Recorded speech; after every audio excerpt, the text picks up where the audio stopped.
Olá, começa agora a primeira edição do Na Boca do Monte dessa temporada de 2012.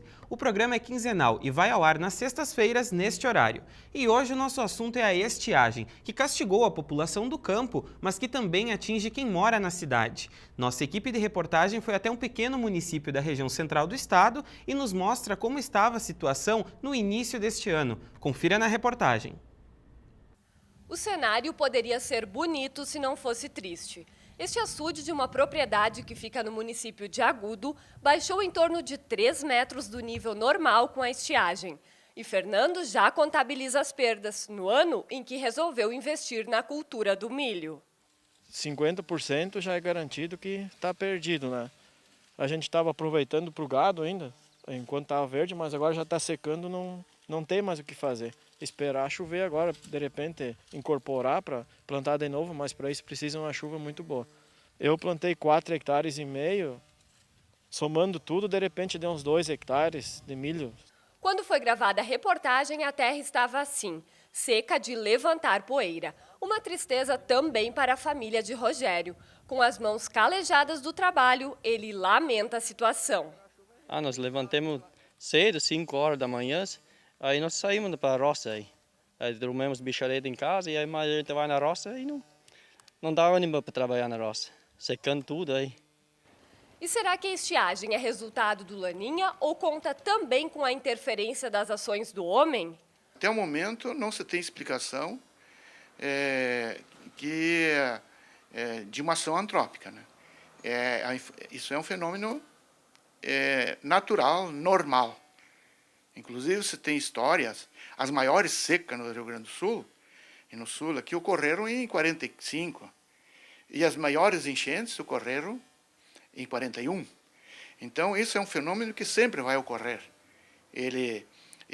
Inclusive, Laninha, o ano passado, no verão do ano passado, ocorreu o fenômeno Laninha, só que foi mais fraco. Então, existe Laninha, o fenômeno Laninha, forte, fraco. O manejo dos solos, a ocupação, se tornou mais sensível ou, vamos dizer, os desastres, os geodesastres são mais frequentes, né? Por exemplo, vamos simplificar aqui para o sul. Os solos rurais, vamos dizer, eles, com a compactação das máquinas, o uso do solo, ele formou uma camada impermeável, em torno de 20 centímetros, 15, 20 centímetros de profundidade. Houve uma diminuição dos macroporos, então a infiltração é menor. Então isso agrava esses períodos de seca, no caso da Laninha.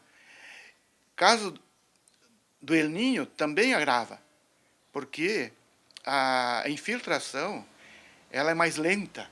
Os prejuízos perpassam os limites da zona rural e têm reflexos também na vida de quem mora nas cidades. Como essa seca não só afeta nós, afeta também a Argentina, a Uruguai e o Paraguai, mas principalmente a Argentina, que é grande produtor de trigo, vai afetar a questão também dos pães, massas, no sentido de aumento de preço desses produtos, porque vai ter a escassez desses produtos básicos, insumos básicos, né? Então aí, por último, né, a questão que a gente vai ter essa seca vai afetar a questão do consumidor, né? Ou seja, quando o consumidor for fazer as suas compras no supermercado, principalmente de alimentos, né, os preços vão ser mais caros ou vai ter alguns produtos que vai faltar na prateleira, né? Então isso pode gerar a questão de uma inflação também, de aumento de preços, né? E consequentemente também, como a gente ainda está num período de crise externa, né, na Europa, né, o ano de 2012 não vai ser muito bom na questão do impacto de renda, de produção, de inflação para os consumidores e para os produtores, né? Com as perdas, como no caso de Rogério, sobrou o espírito batalhador. Essa safra foi tudo. Aí vamos ver para a próxima, mas não sei. A gente tem que tocar a vida adiante. A estiagem e os reflexos na economia continuam sendo assunto no próximo bloco. Vamos receber aqui no estúdio uma professora de Ciências Econômicas da Unifra e o gerente regional da Emater de Santa Maria. Fique conosco que nós já voltamos.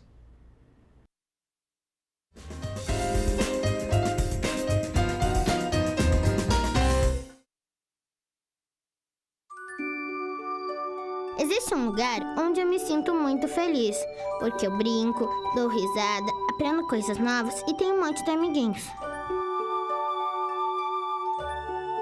Alguns contos de fadas são reais e precisam de você para traçar um final feliz. Entre em contato conosco e saiba como ajudar.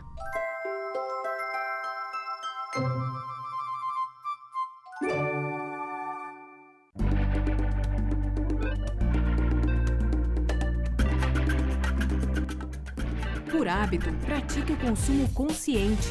No contexto das práticas sustentáveis, o ser humano, como a natureza, está sempre em transformação. Tudo o que se fizer atingirá o outro. Assim, estimular uma mudança na perspectiva da natureza efêmera dos produtos, além de consumir só o que for necessário, são tarefas que competem a cada um que tem em vista um comportamento responsável para com a vida no planeta.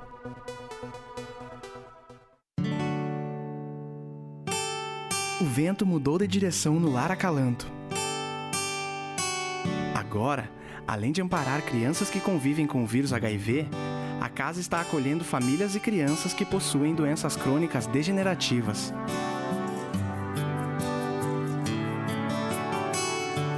Venha trazer novos ares ao Lar Acalanto.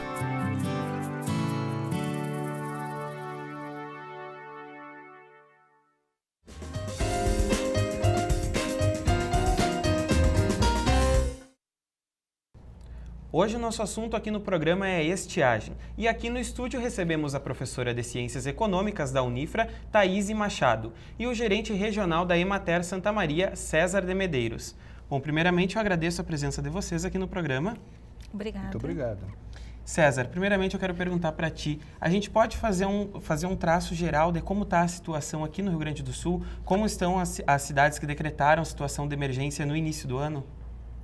Bem, nós continuamos e continua sendo aumentado o número de municípios que estão em estado de emergência. Porque nós temos duas situações, né? A situação da estiagem para a agricultura, né? E tem a outra para abastecimento e sedentação humana e animal. Então isso nos leva muitas vezes, por um lado, nós tomarmos, os municípios tomam atitudes em função da água de sedentação humana ou para os animais e outras vezes só para a agricultura. Mas esse ano a agricultura, a partir de um certo momento, agora em março, começa a receber alguma coisa de chuva. Então, mas tem municípios, principalmente na parte oeste do estado, mais lá para noroeste e sudeste do estado, o problema é mais grave porque realmente pegou os estágios das culturas bem na época de enchimento de grão, de maturação. Então, nós continuamos ainda, em alguns municípios, ainda nós temos municípios, quando começaram as colheitas, que foram perceber o seu volume de prejuízo, né? Enquanto estavam tentando resistir, porque também tem alguns prejuízos. Municípios que entram, né, nessa questão de emergência, eles têm alguns benefícios por alguns lados, mas também têm prejuízos significativos no seu andamento e na sua, né, até muita busca de crédito, uma série de atividades. Então ela não é uniforme, mas continua ampliando. Em vez de reduzir, nós temos ainda, por incrível que pareça, uma ampliação. Mas as pessoas podem ficar um pouco otimistas em tentar recuperar esses prejuízos, César? Bem, nós temos hoje a soja em alguns municípios, porque o fenômeno da Laninha ela não é generalizada. Nós temos aqui municípios na nossa região bem característicos. Santa Maria, em matéria de soja, nós temos o prejuízo é menor que Júlio de Castilho e Tupã. Tupã, nós temos um prejuízo de próximo a 60% na soja. Não é nem no milho, porque se planta, na nossa região nós plantamos muito pouco milho. Mas já Cruz Alta, a região de Palmeira das Missões, mais para cima, lá o prejuízo é muito grande no milho e na soja também, enquanto que nós temos prejuízo. Então, é muito difícil tu abordar localmente. Santa Maria, exemplo, se nós for ver, tem regiões em Santa Maria, como Santa Flora, Pains, né? E aqui já nós olhamos para o lado, quem vai para Jaguari, São Vicente, ali nós já temos um patamar diferente de prejuízos. Então, essa é uma característica que realmente nós precisamos ver um contexto global, né? E a questão do recuperar alguma coisa, muitas vezes a soja está até propiciando isso. Mas já o milho que foi plantado no cedo, esse prejuízo foi praticamente de 60%, 70% até 100%. Né? Porque o milho ficou pequeno, as espigas são só, como nós chamamos, um rastolho, e praticamente ele não tem valor econômico. Então essa recuperação é muito para o pequeno produtor, ele vai arriscar um pouquinho, vai plantar um milho agora no tarde, que nós chamamos da safrinha, mas ele invade o inverno. Coisa que para o produtor que vai plantar alguma coisa de inverno em maior ou vai botar pastagem para o gado, ele não tem a condição de fazer esse plantio. Alguns produtores de soja que não conseguiram plantar, que chega aí em torno de quase 18% da nossa região, qual é a alternativa que eles tiveram? Mudaram para o feijão.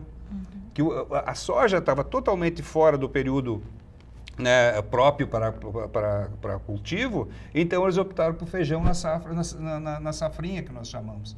E agora começou a chover melhor, então a perspectiva de recuperação, elas se dão muito pontual. Nós não podemos generalizar de uma forma de recuperação generalizada. Os prejuízos foram causados já. E como a gente vê, agora eu quero perguntar para a professora, os efeitos dessa seca não estão só no campo. A cidade também sofre esses reflexos, não é, professora? Qual seria o setor assim que está sendo mais prejudicado? É na oferta de empregos ou é mesmo na alimentação, na compra de produtos? Sim, o que nós observamos na pesquisa do índice do custo de vida, ali no laboratório do curso de Ciências Econômicas, é que alguns preços aumentaram bastante a partir de outubro, novembro, talvez reflexo da estiagem. Como quais preços? Por exemplo, hortifruti grangeiros, né? O que é bastante comum. Por exemplo, o alface, rúcula, esses produtos aumentaram de preço, mas agora parece que já estão se estabilizando, reduzindo os preços. Na nossa última pesquisa de fevereiro, o alface já tinha se reduzido cerca de 16% o preço, o tomate 35%. Alguns produtos nós observamos que mantêm tendência de alta, como o feijão. O feijão, em relação a outubro de 2011, o preço já está 16% mais alto agora em fevereiro. Os ovos também, talvez por causa do milho. O preço do milho aumentou bastante nos últimos meses. E esses reflexos, talvez a gente veja com mais significância nos próximos meses ou talvez até no próximo ano. A longo prazo. Exatamente. No volume das vendas do comércio, no volume de vendas de máquinas agrícolas, por exemplo, a gente pode observar. A gente tem, inclusive, professor, uma pergunta de uma telespectadora nessa temporada do Na Boca do Monte. A gente também vai às ruas saber quais são as curiosidades da população de Santa Maria em relação ao assunto. Convido vocês para assistirem a primeira pergunta, então, agora. Sim. O que realmente foi perdido, né, em valores, se realmente houve bastante perda, né, para estar subindo a mercadoria, né? É bem o que a gente estava falando agora, né, professora? Essa é a velha lei da oferta e da demanda, né? Quando cai a oferta, a tendência é que os preços aumentem. Entretanto, como eu estava conversando com um colega, por exemplo, os hortifruti, o alface, né, que é super essencial na alimentação, tem um ciclo curto. Então, a gente já observa uma estabilização, uma queda dos preços. Talvez isso não vá gerar uma inflação, um cenário super pessimista, mas consequências existem, como aumento de preço, mesmo que em um período curto, e queda nas vendas, no comércio de uma forma geral. E qual é a atitude que as pessoas de casa podem ter, professora, para não sentir tanto esse reflexo? Bom, aí eu falaria até como dona de casa e não como economista, né? Na verdade, em relação a preços, tem que se substituir produtos que estão com preço feijão, né? Vamos comer mais lentilha, por exemplo, ou trocar as verduras que estão mais caras. Nesse sentido, substituição, porque a alimentação pesa muito no orçamento do trabalhador assalariado. Então, é necessária economia, substituição. Certo, vamos assistir a mais uma pergunta agora, então. Gostaria de perguntar assim, qual seria uma solução a curto prazo, né, para os agricultores, para esse pessoal que vem sofrendo com a seca, né? Tanto a agricultura como a pecuária, né? Porque tem regiões que não existe mais pasto, né? E está todo mundo sofrendo. E também lavouras de arroz, né, que foram perdidas já por falta de água. A gente eu venho lá de São Borja, então de lá até chegar a Santa Maria a gente cruza por várias situações dessas aí em cada município. Né? César, como está sendo o trabalho da Emater então nesse tipo de situação? Bem, essa é uma preocupação, acho que a nível municipal, estadual e federal. Eu ontem até ouvia a cobrança da presidente Dilma, quanto aos ministérios que envolvem diretamente, que é o Ministério do Desenvolvimento Agrário e o Ministério da Agricultura. Que ela diz assim, nós não podemos pensar em estiagem somente no momento da estiagem. Nós temos que criar programas, temos que criar métodos preventivos, métodos que nós venha amenizar o problema da seca. Porque extirpar ela da nossa vida vai ser muito complicado e muito difícil. Esse é o mesmo pensamento no governo do Estado. Existem 3 secretarias hoje, a Secretaria de Obras, que está com o programa de irrigação, de armazenagem e também de processos de irrigação, de sistemas de irrigação. A Secretaria de Desenvolvimento Rural, que também que trabalha com o menor, com o pequeno, e aí tem uma discussão bastante forte, que depois nós podemos entrar na questão metodológica do processo, porque hoje um processo que quase que ninguém que faz armazenagem, ou que faz um açude, ou que faz um barramento para armazenar água, porque hoje, de outubro até março, nós perdemos 2 metros de lâmina d'água sem que um animal ou qualquer uso tenha sido feito com esse açude. Isso vem nos apontar que, digamos assim, os projetos de irrigação, eles têm que ser tecnicamente muito bem pensados, porque senão você vai jogar dinheiro fora. Então, só para complementar, é a SOP, que é a Secretaria de Obras, a Secretaria de Desenvolvimento, Pecuária, Pesca e Cooperativismo e a Secretaria da Agricultura do Estado. As 3 instituições estão pensando, estão trabalhando, já tem alguma coisa implantada no campo, mas nós precisamos avançar ainda muito mais. Porque aí vem a questão de pensar como nós financiarmos, porque aí é uma questão de produção de alimento, professora? Porque é garantir para esses agricultores que estão prejudicados, como é que nós vamos fazer? Hoje a pastagem nós vamos ter que pensar em irrigar, porque senão entra o sistema sanfona, aquele que era no inverno, que o gado engorda no verão e perde no inverno. Agora começou a ficar invertido, está ganhando peso no inverno, e nós estamos perdendo no verão. Por quê? Porque o solo não tem capacidade de armazenagem de água suficiente para sustentar esse espaço. Então, logicamente que nós vamos ter que fazer projetos para que sejam suplementados. Então, mas isso, existe uma preocupação séria, a gente tem ouvido, tomara que não seja agora, quando só lembramos do santo quando troveja, mas que seja realmente e efetivado. Existe um forte trabalho do próprio governador Tarso no Estado de investir, mas num programa de consistência, que ele tenha longo prazo, que ele não seja agora meramente para sanar o problema atual, mas que ele seja estendido para que a gente possa fazer uma prevenção logo ali. O que o professor falava na primeira entrevista que nós assistimos aqui é a questão dos nossos solos, a questão da absorção. As nossas cidades estão praticamente seladas. A questão do asfalto é coisa muito boa. Mas isso sela tudo, não percola, não entra, esse solo não absorve mais água. Isso vai tudo para dentro dos rios. E os rios têm um curso normal. O momento que não tem esse solo nas suas cabeceiras ou nas suas bordas, para ele vir filtrando e largando água para abastecer esses mananciais, esse é um problema.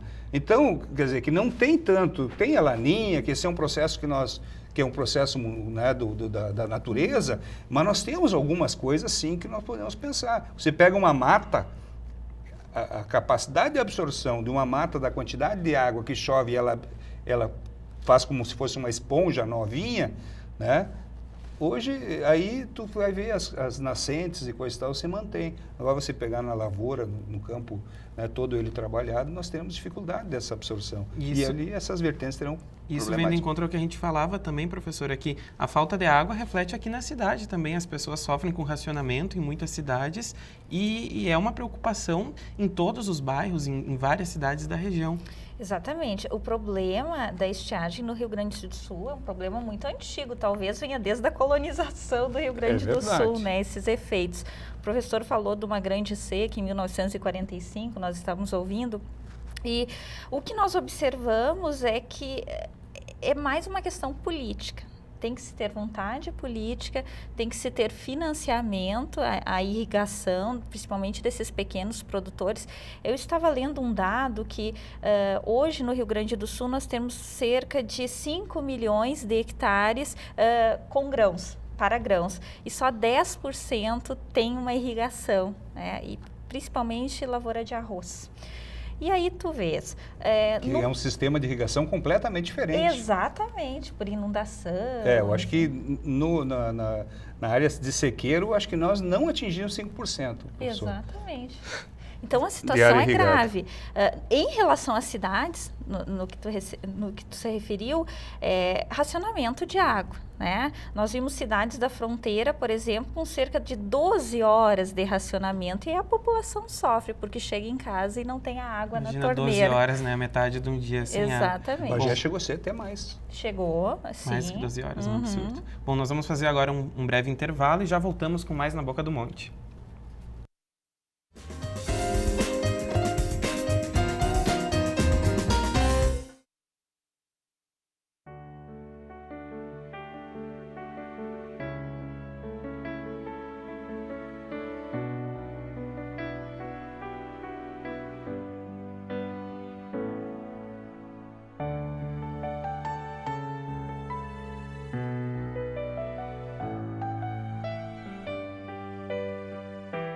ONG Parceiros Voluntários de Santa Maria, 6º andar do prédio da Cassisme.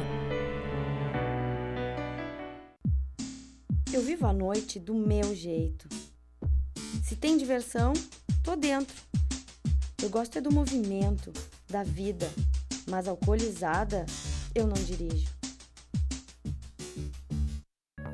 Oi pessoal, sou o Benjamin. Estou aqui para dar um recado a vocês. Ao saírem das salas e ambientes de trabalho, desliguem o ar-condicionado.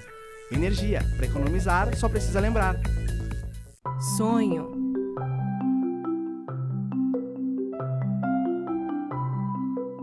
Esperança. Realização.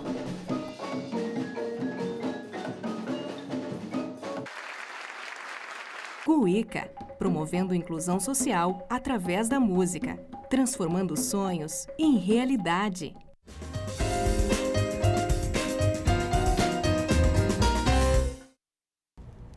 Estamos de volta para o último bloco do programa Na Boca do Monte. E hoje o nosso assunto é a estiagem. Vamos para mais uma pergunta de um telespectador. Esse negócio dos empréstimos que fazem para o agricultor, quando dá esse negócio climático que atinge diretamente a lavoura, se é perdoada ou a conta, e quando é perdoada, os valores vêm o mesmo ou vem juros em cima desse valor que foi perdoado a dívida, né? Aí não tem como pagar, né, por causa da perca, e aí se o banco ele renegocia, mas com juros em cima. Professora, como é que fica essa situação, então? Bom, normalmente nós não temos perdão de dívidas para nenhum caso, né?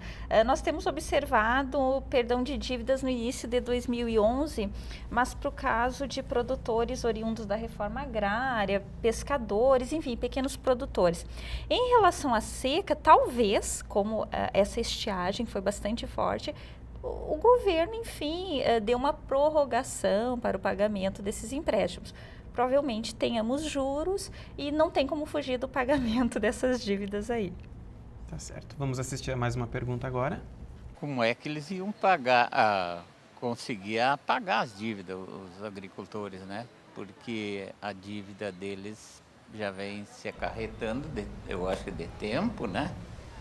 Aí, se seguir assim essa seca, como lugares aí que não colheram nada, que vão fazer? Vender a propriedade e vir para a cidade com os filhos? Fazer o quê? Não é?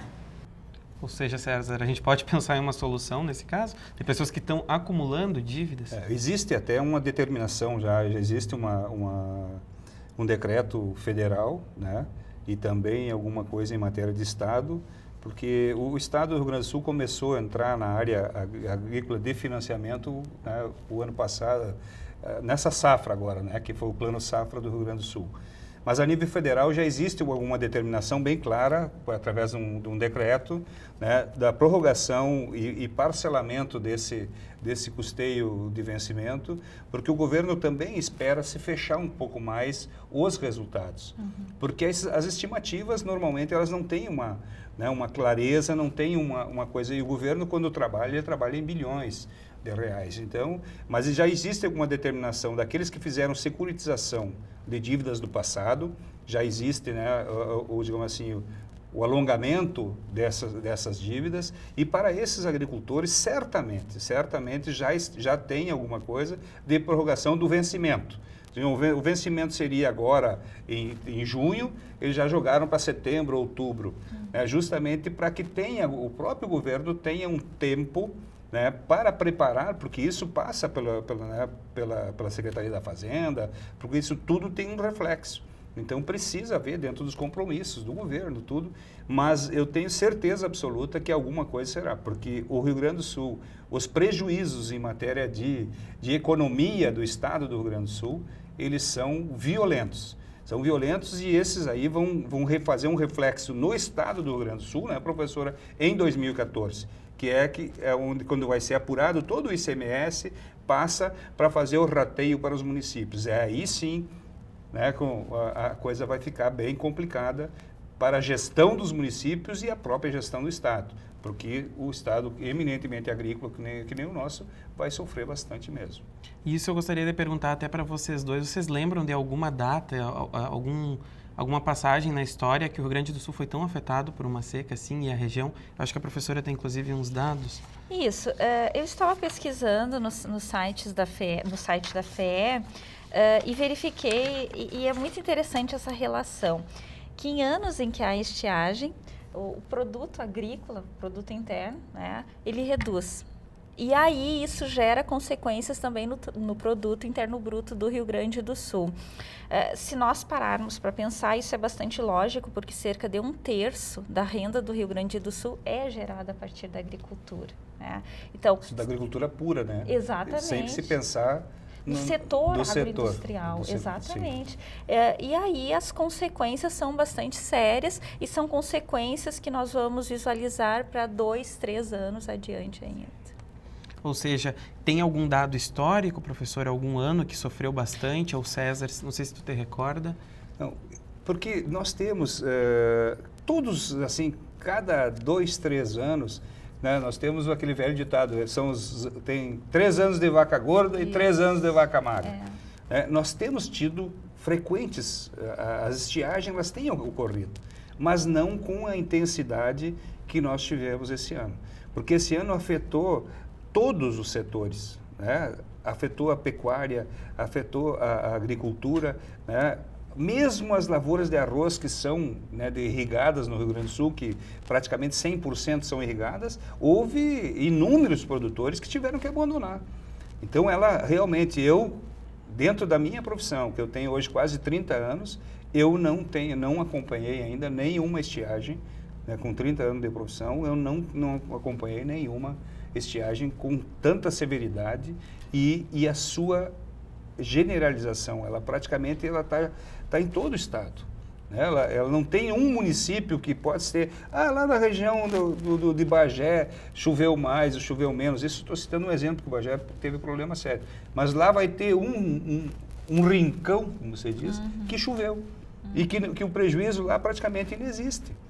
Né? Mas ele foi generalizado em todo o estado e os prejuízos são são bastante significativos. Acho que a professora até tem alguns dados em valores. Eu né? estava imaginando, houve uma estiagem em 2004 e 2005 em que o PIB da agricultura ele reduziu cerca de 17% da agricultura. Consequentemente, o PIB do Rio Grande do Sul caiu 2,8%. Então, a gente vê a importância da agricultura para a geração de renda no estado do Rio Grande do Sul. Um reflexo bem grande. Reflexo grande de queda do PIB. E, professora, nessa situação grave, como o César falava para a gente agora, quando é indicado para o produtor procurar um financiamento, um empréstimo? Bom, ele pode acabar metendo, como você diz, os pés pelas mãos e assim acabar ficando com mais dívidas? O pequeno produtor, eu imagino que ele busque financiamento já na época da plantação, para comprar sementes, é isso mesmo? Basicamente o custeio. É o custeio. E hoje nós temos processos de proteção. Isso. Mas aonde é que está batendo hoje? Naqueles agricultores consolidados. Aqueles que já fazem, fugindo um pouco do pagar juro, né? Já não gostam, já um pouco mais antigos, os proprietários não gostam de ir ao banco pedir empréstimo, eles usam os seus recursos próprios. Aí que está o problema. Porque ele, da reserva dele, praticamente, né, acaba ficando hoje sem reserva para enfrentar os problemas futuros, porque ele apostou tudo nessa agricultura, né, tirou dinheiro seu para comprar fertilizantes, comprar semente, né, todo o processo, diesel, enfim, outras coisas que é necessário para implantar a lavoura, e ele não vai ao banco porque ele se sente, ele já economizou ao longo do tempo e acha que aquele jurinho, embora seja pequeno que o governo hoje oferta para ele ganha, né, plantando e não fica dependente de entregar produto, ele fica dono do seu nariz, como os antigos gostam de falar. Então, esse vai ser... E a tecnologia que você precisa hoje. Né? Hoje você tem que, dentro da soja principalmente, a evolução tecnológica... São investimentos caros. Hoje eu falava com um rapaz ali próximo da minha propriedade. Ele comprou uma automotriz agora na Expo Direto, 630 e poucos mil reais.